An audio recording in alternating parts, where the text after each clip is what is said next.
Thank you, Margaret, and thank you for inviting me to, the great privilege of inviting me to respond to Cardinal Rodriguez. And I knew I would have this opening line, which is, I completely agree with everything His Eminence has said. I knew I could say that even before I heard what you had to say, and I can redouble what I wanted to say there. Just when we talk about Laudato Si, many people have called this an extraordinary document. I've heard that word extraordinary many, many times, for its notions of integral ecology, for its idea that all creatures have their own inherent value that goes beyond human interaction with them. But I would also argue that it's an extraordinary document in the sense that of its diagnosis of our interrelated economic, social, and environmental crises. And I really think Pope Francis gets right to the heart of it, of this analysis. And he does that by pinpointing immediately the technocratic paradigm, which is really the idea that all economic intervention should be assessed narrowly based on efficiency, utility, productivity. What that really does is, instead of the old focus of the philosophers, which is on what are the ends of our economic and political and social life, this really says, well, let's just focus on the means and turn the means into the end. What that does immediately is it narrows your ethical horizon. And as a result of that, Pope Francis says, you exalt human power to get this logic of possession, mastery, and manipulation, what he calls this modern anthropocentrism. Taking that one step further, you get this practical relativism that sees everything as irrelevant unless it serves your immediate needs.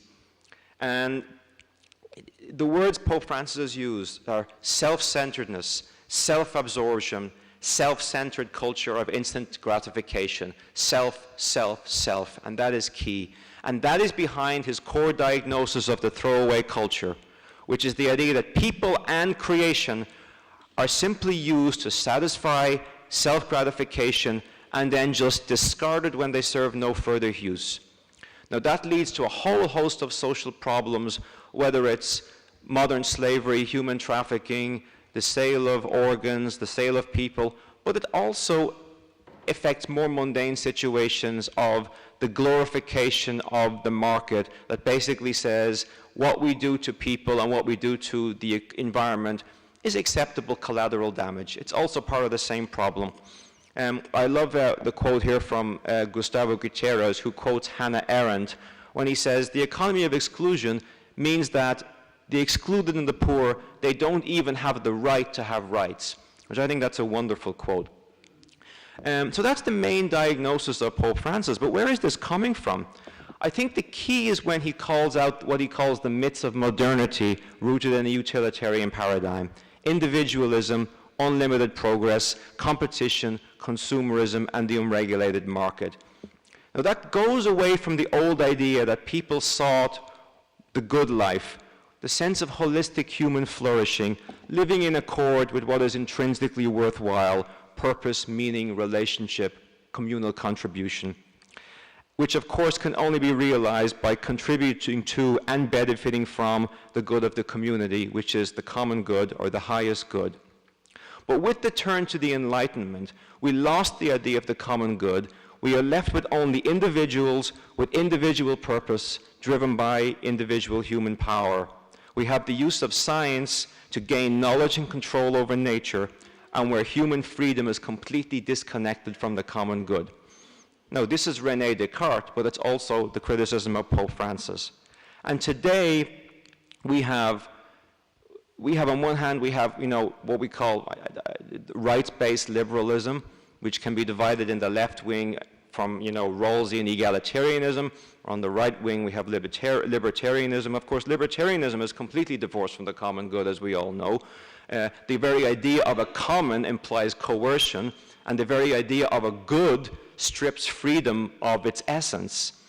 Rawlsian egalitarianism mirrors aspects of the common good, but it's still rooted in the idea that we all choose our own conception of the good.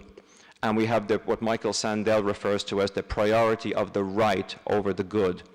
There's also no common good in utilitarianism. There's just the sum of individual goods. And of course, utilitarianism underpins the technocratic paradigm, weighing up the costs and benefits, agnostic on preferences, and leaving no room whatsoever for any ethical formation.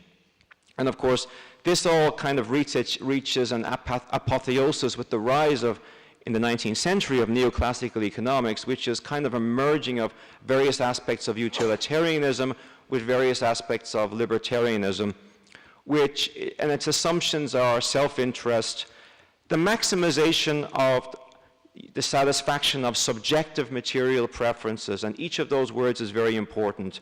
You know, subjective, you know, you cannot, you are the king of your own preferences, they cannot be questioned. Material, we discount all aspects of human development that go beyond what you can buy and sell on the market in terms of goods and services. And of course, egotistical means you discount all idea of pro-social norms and altruism and ideas like this. And of course, this leads to these values, you know, while they might be able to generate wealth, they lead to an economy of exclusion and marginalization. And it's not just that it doesn't work, that trickle down doesn't work, as Pope Francis says. It's even worse than that. It actually inculcates bad habits. If you tell people that you're expected to be selfish and materialistic and greedy, well, surprise, surprise, people will act like that. And in recent years, people like Samuel Bowles have argued quite convincingly that, you know, if you're relying too much on economic incentives, you actually crowd out any, you know, intrinsic pro-social norms. It can actually be damaging to social norms. It crowds out pro-social behavior. So it's not just a problem of economic diagnosis, it's a problem of anthropology, as Cardinal Rodriguez says. So, but there's an added twist to this. So if market ideology is damaging, this damage is magnified by the reality of inequality, which of course is a fallout from this economy of exclusion. Now, inequality has become very trendy in recent years, even though nobody really knows how to look at it. For libertarians, you know, it's fine. If you try and stop inequality, you're hurting freedom. But even Rawlsian egalitarians were more concerned with the least advantaged person rather than the actual gap between the rich and the poor. And of course, for neoclassical economists, it's all about efficiency. So if you try and tackle inequality, you might be hurting incentives and lowering economic growth and efficiency. But the common good tradition has a rather different perspective on inequality. The idea there is it undermines civic virtue and corrupts the social norms that needed for a sense of common purpose. It severs a sense of shared common purpose. This was a big worry for Plato and for Aristotle, and for even the American founders like John Adams. They wrote about this. If you have oligarchy, you will corrupt social norms. Adam Smith had very similar ideas, that the empathic connections that he said were at the root of moral sentiments get corrupted in these situations. Why? Because these natural empathic connections, they misfire by admiring the rich. And the admiration of the rich, Adam Smith says, is the source of all the corruption of our moral norms. And what that means is, of course, is the rich don't need to act morally because they get approval because they're rich, so they get off scot-free almost. And whereas the poor are denied these crucial bonds of sympathy. So it kind of misfires in both directions. Of course, the evidence shows quite clearly that I think this is borne out. If you look at Latin America, with oligarchic, you see waves of oligarchic dominance interspersed with populist, elements of populism, this seesaw back and forth, and neither sides of this seesaw serves the common good. You see this in countries like the US today, whereas inequality has risen for reasons of globalization and technology, but guess what? It's been reinforced by the rise of the elites who are able to twist policy in their own direction. And that, as people like Branko Milanovic, one of the leading experts in global inequality, have says, this reinforces inequality. And the IMF has come out with a major study last year which says that, inequality lowers economic growth. It's actually the driving force behind the much maligned decline in trust and social capital over the past 30 years. The happiness literature says that people are less happy in more unequal societies. The psychology literature says that, in more unequal societies, the rich tend to are less generous, are more likely to lie and cheat because of this distancing this lack of shared purpose, and the idea that that greed can be seen as virtuous. So I think Pope Francis is absolutely right to call inequality the root of social ills or the root of social evils, depending on which speech you read. So what does Laudato say is the response to this market ideology and the rise of inequality, which really go hand in hand, or two sides of the same coin? Well, Pope Francis is calling for an idea of progress that's more human, more social, more integral, more healthy. I really like that quote. And it really gets back to the idea of an older mode of human flourishing, integral and sustainable human development. Of course, it's integral development is an old idea, but sustainable development is a new idea because it's based on the very present and urgent reality that our planet is facing today. But all of this requires a reorientation towards the common good and the habituation of the virtue of solidarity. And this is another area where I think Laudato Si is actually extraordinary, because Pope Francis' idea of solidarity is actually very wide. It encompasses, it's not only across space to encompass the poor and the excluded alive today, but it's also across time to encourage future generations, the poor and the excluded who haven't even been born yet, and even, I would say, to encompass all species, because, as I said, creation has value in its own right. So I would argue that he's calling for a reconstituted virtue ethics where we develop personal and social virtues that will help form better people and better institutions, that will allow us to properly deliberate on the common good, which really is crucially important in this age of sustainable development. If we can't come to the idea of a common good today, if we all think we can form our own conception of the good, then we will never solve the problems of sustainable development. It just won't work. But of course, we can't just throw the Enlightenment out the window. We have to find out a way, how do we find this reconstituted virtue ethics tradition in a way that respects the very real achievements of the Enlightenment in terms of individual freedom and scientific progress? And again, there's still a lot of work to be done in this area. And now the Academy is thinking quite deeply about that. And I think one idea associated with people like Klaus Dirksmeier, which I think is very interesting, is you keep the idea of freedom, but you base it in dignity and you tie it to responsibility.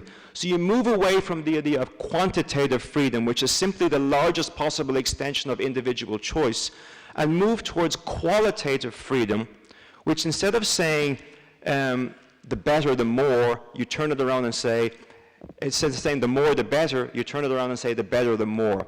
So it's not the amount of freedom, it's how you use it.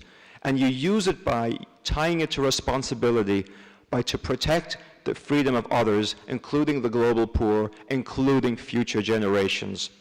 And this is eminently sensible and practical. Why? Well, for pragmatic reasons. If you only focus on your own freedom and you disconnect it from the common good, well, that's going to backfire. It's going to backfire in the world with these great sustainable development challenges. But also for principled reasons. Most ethical and religious traditions affirm the dignity of the human person. So your freedom, you should not have the freedom to deny other people the freedom to live in a flourishing world either. So freedom should be participatory. As Pope Francis says, people, the poor, should be agents of their own dignity. Those affected by policies should in turn be able to affect policies. It requires moral deliberation.